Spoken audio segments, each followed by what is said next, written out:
नमस्कार प्यारे विद्यार्थियों, आराधना डिग्री की ऑनलाइन क्लास में आपका हार्दिक स्वागत एवं अभिनंदन है। आज हम बीए अंतिम वर्ष सब्जेक्ट गृह विज्ञान के कुछ टॉपिकों के बारे में हम अध्ययन करेंगे। हम टॉपिक पढ़ रहे हैं गृह प्रबंधन टॉपिक। कौन सा टॉपिक है हमारा? गृह प्रबंधन, होम मैनेजमेंट। कल हम टॉपिक पढ़ रहे थे गृह प्रबंधन, होम मैनेजमेंट। गृह प्रबंधन क्या होता है? गृह प्रबंधन डेफिनेशन क्या होती है? जब हम गृह प्रबंधन की डेफिनेशन या परिभाषा का अध्ययन करें तो हम दो अलग अलग गृह प्रबंधन शब्द को आप पहले तोड़ेंगे, फिर अलग अलग परिभाषा बनाएंगे।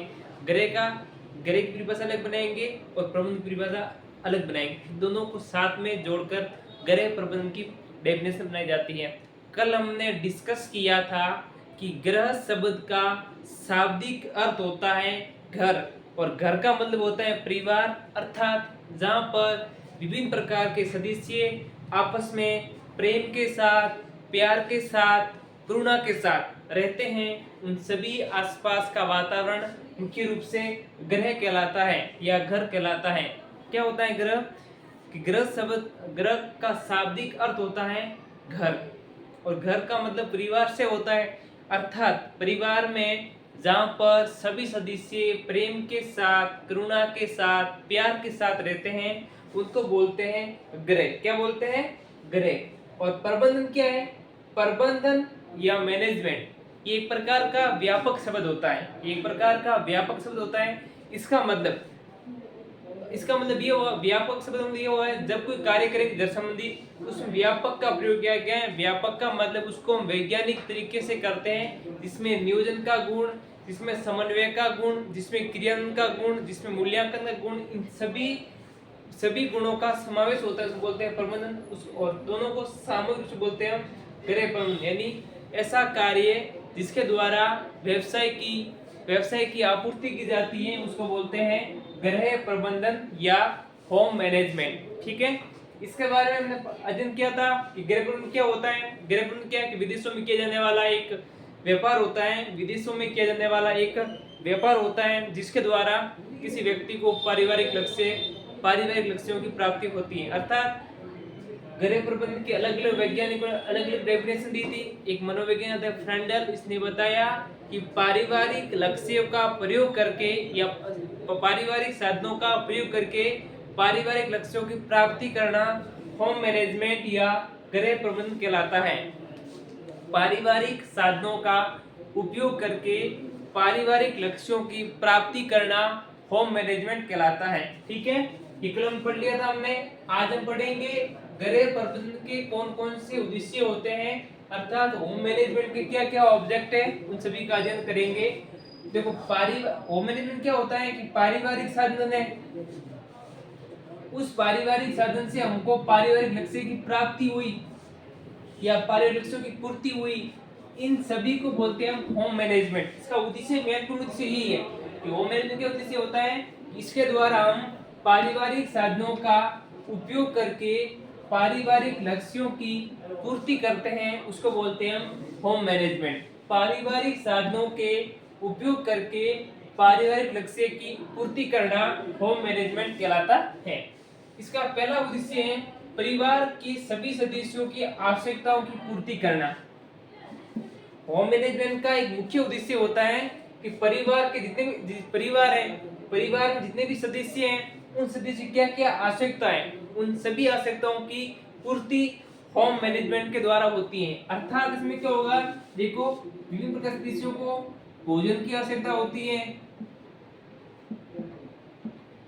कपड़े की आवश्यकता होती है, वस्त्रोपहार है या सजावट संबंधी कोई भी सामग्री है। इन सभी की आवश्यकता, ये सभी क्या होती है, सदस्यों की आवश्यकता होती है। भोजन हुआ, कपड़ा हुआ, वस्त्र के उत्पाद हुआ, ये सजावट की कुछ सामग्री हुई, ये क्या है, ये सदस्यों की आवश्यकता है। और इन आवश्यकता पूर्ति किस द्वारा होती है? होम मैनेजमेंट के द्वारा। पहला उद्देश्य क्या हुआ कि होम मैनेजमेंट के द्वारा परिवार के सभी सदस्यों की आवश्यकताओं की हम पूर्ति कर सकते हैं। अगला है सीमित आय से अधिक आवश्यकताओं की पूर्ति करना। इसमें क्या होगा कि परिवार में जितने भी सदस्य हैं उनकी अलग अलग आवश्यकता होती है। कुछ आवश्यकता उसकी रोटी तक सीमित होती है, कुछ आवश्यकता उनके अलग अलग वस्त्रों अलग अलग वस्त्रों की जरूरत पड़ती है। अर्थात इसमें क्या होगा, कम आय से हम एक मैनेजमेंट बनाएंगे, एक फिक्स मैनेजमेंट बनाएंगे। उस मैनेजमेंट के द्वारा हम अपनी अधिकतम आवश्यकताओं की पूर्ति कर सकते हैं। क्योंकि इसमें क्या हुआ, इसमें वैज्ञानिकता का प्रयोग हुआ है। वैज्ञानिकता का प्रयोग होने के कारण हमारे पास आय तो सीमित है, लेकिन इसके द्वारा हम अधिकतम आवश्यकताओं की पूर्ति कर सकते हैं। अर्थात ये क्या हुआ, गृह प्रबंधन का एक उद्देश्य होता है। अगला है गृह कार्यों की कुशलता पूर्वक अर्जित करना। ठीक है, किसी गृह कार्य करते हैं उसे कुशलता पूर्वक, यानी क्या हुआ कि जब हम गृह कार्य करते हैं उस गृह कार्य में हमको कार्य तेजी से करना है, तीव्रता के साथ करना है, या उसको महीने में पूरा करना है, या उनको वर्ष भर करना है। अर्थात इस प्रकार की जो कुशलता है वो हम होम मैनेजमेंट के द्वारा ही ग्रहण कर सकते हैं, या गृह प्रबंधन के द्वारा ही ग्रहण कर सकते हैं। क्या होगा कि गृह कार्य है, उस गृह कार्य को तीव्रता प्रदान करनी है, शौक प्रदान करना है, या उनको महीने भर काम करना है, या वर्ष भर काम करना है। अर्थात इस प्रकार की कुशलता का अर्जित हम होम मैनेजमेंट के द्वारा ही प्राप्त कर सकते हैं। अगला है पारिवारिक स्तर को बनाए रखना। होम मैनेजमेंट अलग से पारिवारिक स्तर को बनाए रखने, इसमें क्या होगा, परिवार में कौन कौन से शौक सामग्री है, उनकी कौन कौन सी आवश्यकता है, कौन सा क्रम है, इन सभी की पूर्ति हम होम मैनेजमेंट के द्वारा प्राप्त करते हैं। अगला है पारिवारिक वातावरण की स्वस्थ बनाए रखना है।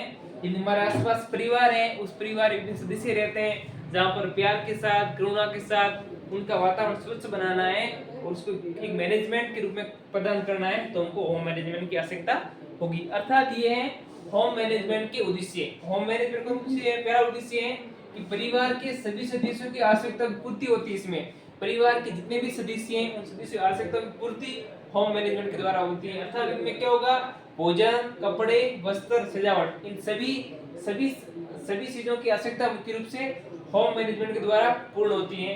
अगला है सीमित आय से अधिकतम आवश्यकता की पूर्ति कर सकते हैं। हमारे पास आय कम है लेकिन आवश्यकता अधिक है, तो इस प्रकार क्या करेंगे, हम होम मैनेजमेंट का कार्य अपनाएंगे। इस कार्य के द्वारा हमारे पास आय तो सीमित है, आय सीमित होने के कारण भी हम अधिक आवश्यकता पूर्ति कर सकते हैं, क्योंकि हमारे पास होम मैनेजमेंट के द्वारा किया गया कार्य होता है। अगला है गृह कार्य संबंधी कुशलता पूर्वक अध्ययन करना। हम आसपास जो जितने भी कार्य करते हैं उस कार्य में हमको तेजी या कोई धीमी गति से करना है, या वर्ष पर करना है, या दिन पर करना है, इस प्रकार की कुशलता अर्जित करनी है, तो भी हमको होम मैनेजमेंट की आवश्यकता होगी। अगला है का जो पारिवारिक स्तर है हमारा, उसको बनाए रखने के लिए भी होम मैनेजमेंट की आवश्यकता होती है। और आसपास का परिवार है, उस परिवार में स्वस्थ बनाना है, उसको काम का तरीके एक फिक्स टाइम टेबल के अकॉर्डिंग करने, तो भी हमको होम मैनेजमेंट की आवश्यकता होगी। ये टॉपिक इंपॉर्टेंट था कि होम मैनेजमेंट के क्या उद्देश्य होते हैं, उद्देश्य को भी हमने डिस्कस किया। अगला टॉपिक पढ़ेंगे हम निर्णय प्रक्रिया के चरण। ये इंपॉर्टेंट टॉपिक है, इसका मैंने इसको लिया है निर्णय प्रक्रिया के चरण। निर्णय प्रक्रिया क्या कसन होते हैं, हमको कोई निर्णय लेना है, कोई डिसीजन लेना है, डिसीजन किस तरह लेंगे, हमारे पास निर्णय लेने की क्षमता कब विकसित होगी, जब हमारे पास अधिक हमको समस्या आ रही है। अधिक समस्या आ रही है तो हम निर्णय लेते हैं। निर्णय हाँ या नो के रूप में हो सकता है, यस या नो के रूप में हो सकता है। पहले क्या हुआ कि हमारे पास जो समस्या आई है, कोई भी जैसे किसी प्रश्न का हल करना है, किसी प्रश्न का हल करना है या किसी टॉपिक को हमको समझना है, तो पहले क्या करेंगे कि हमारे पास समस्या क्या है, उस समस्या को हमको परिभाषित करना पड़ेगा। ठीक है, ये प्रश्न को हल करना है तो हमारे पास क्या हुआ, प्रश्न में क्या क्या समस्या आ रही है हमको। अर्थात पहले क्या करेंगे, समस्या को हमको परिभाषित करेंगे। हमारे पास समस्या है, उस समस्या को परिभाषित करेंगे, इसकी परिभाषा क्या होती है, इसको हल किस तरह करेंगे। ठीक है, अगला है समस्या का विश्लेषण करेंगे। पहले क्या करेंगे, किसी आंसर का हल करना है, हमको किसी प्रश्न का हल करना है, तो क्या करेंगे कि हमारे पास जो प्रश्न दिया हुआ है उस प्रश्न में हमको कहाँ समस्या आ रही है, समस्या कौन कौन समस्या आ रही है, कि समस्या किस में आ रही है। पहले क्या करेंगे, समस्या को परिभाषित करेंगे हम कि मुख्य रूप से ये समस्या आ रही है। फिर क्या करेंगे, उस समस्या का विश्लेषण करेंगे, इस समस्या का आंसर हम कैसे निकालेंगे, उनके आसपास के उनका आंसर उनके आसपास जाएंगे, उसको बोलते हैं समस्या का हम विश्लेषण करेंगे। अगला है वैकल्पिक समाधान ढूंढना। क्या हुआ, हमारे पास समस्या आ गई, अब इसका उत्तर ये हो सकता है या ये हो सकता है या ये हो सकता है। इस वैकल्पिक रूप से अर्थात ऑब्जेक्टिव में बहुत सारे उपाय अपनाएंगे, वस्तुनिष्ठ के रूप में, अर्थात वैकल्पिक समाधान ढूंढेंगे और लास्ट में क्या करेंगे, कौन सा स्तर से हमारे पास विकल्प है उसका हम चयन करेंगे और समस्या का समाधान करेंगे। ये थे निर्णय प्रक्रिया के चरण। किसी चीज का निर्णय लेना है तो हम क्या क्या करेंगे, यदि कोई चीज को हमको निर्णय लेना है, हम बात करेंगे होम मैनेजमेंट के संबंधित। होम मैनेजमेंट का मतलब क्या होता है, घर संबंधित पारिवारिक साधनों की पूर्ति करना है, किसी वस्तु को पारिवारिक साधन की कौन सी आवश्यकता है उन आवश्यकता की पूर्ति करना है, तो हम निर्णय प्रक्रिया कुशल को अपनाएंगे। पहले क्या करेंगे कि हमारे आसपास जिस चीज की आवश्यकता होती है या किसी चीज की आवश्यकता होती है तो उस चीज को ग्रहण करेंगे। ग्रहण करने हमको समस्या आ रही है तो पहला क्या करेंगे कि समस्या क्या समस्या आ रही है, समस्या का नाम ढूंढेंगे, अर्थात समस्या को हम परिभाषित करेंगे। सेकंड हम क्या करेंगे, उस समस्या को परिभाषित कर लिया, समस्या को पहचान लिया कि मुख्य रूप समस्या ये है। अब इस समस्या का विश्लेषण करेंगे कि इसका आंसर क्या हो सकता है, इसको कैसे दूर कर सकते हैं, अर्थात क्या किया हमने विश्लेषण किया।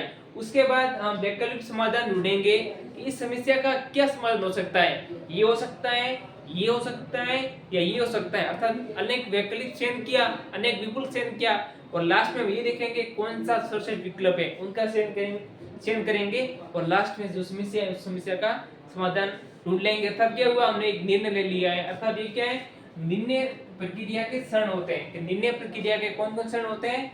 पहला करेंगे हम समस्या को परिभाषित करना, दूसरा समस्या का विश्लेषण करना, तीसरा उसका वैकल्पिक समाधान ढूंढना और चौथा है उसका सर्वश्रेष्ठ विकल्प कौन सा है, उस सर्वश्रेष्ठ विकल्प का हम चयन करेंगे।